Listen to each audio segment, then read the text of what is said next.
के नेता ने क्या किया सत्ता में अरे आने। तो आपको बता देना दारूवाला साहब, वो भोपाल में आपके पंत प्रधान सम्माननीय नरेंद्र मोदी जी का ही ऐलान था।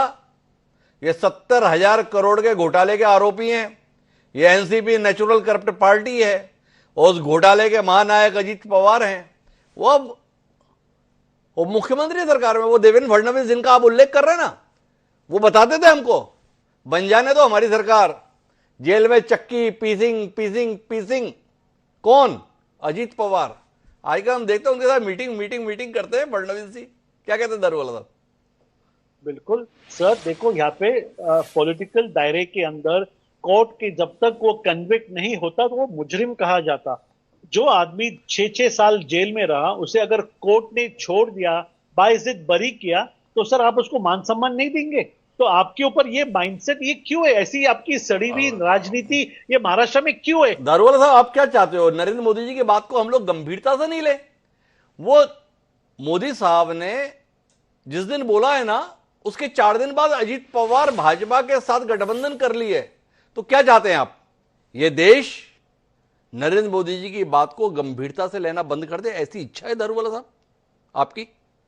सुप्रीम कोर्ट को आप सीरियसली लो, सीरियसली आप कोर्ट को लो, जुडिशरी को लो। सर आप और मैं तो सादे सिंपल इंसान है सर। अगर कोई अरे चोर, इतना मासूम सा सवाल पूछा मैंने दारूवाला साहब का, दारूवाला साहब पता नहीं कहां कहां चले गए। मैंने तो पूछा सिर्फ इतना, दर्शक ध्यान से सुने। क्या ये देश सम्माननीय प्रधानमंत्री भारतीय जनता पार्टी के सर्वोच्च नेता नरेंद्र मोदी जी की बात को गंभीरता से न ले? सवाल है। लेकिन मुझे राजपूत जी आपके पास में आना है और जानना आपसे यह कि जो भारतीय जनता पार्टी का मास्टर स्ट्रोक है वो आपको कितना परेशान कर रहा है, या वो स्ट्रोक आपको कितना भारा है? बटेंगे तो कटेंगे। अजीत पवार ने तो पल्ला झाड़ लिया, अशोक चौहान ने भी पल्ला झाड़ लिया, और जानकारी ये कहती है पंकज ने भी पल्ला झाड़ लिया। एकनाथ शिंदे क्या कर रहे हैं? देखिए, महाराष्ट्र के मुख्यमंत्री हिमांशु जी, एकनाथ शिंदे जी ने साफ कहा है कि इस नारे के ऊपर राजनीति ना हो, क्योंकि बहुत ज्यादा इसके ऊपर आप देख रहे हैं किस प्रकार से होर्डिंग लगाए गए। फिर उसके बाद हमने हमारी नगर पालिका की तरफ से उसको उतरवा भी दिया गया। लेकिन अब इस प्रकार से बार बार इस नारे के ऊपर इतना तवज्जो देना, देखिए नारा हिमांशु जी आपको भी मालूम है और यहाँ जितने पैनलिस्ट हैं सबको बिल्कुल ज्ञात होगा, इसको मालूम है सबको कि ये नारा बांग्लादेश के जो हिंदू हैं उनके लिए लगाया गया था, माननीय योगी आदित्यनाथ जी ने।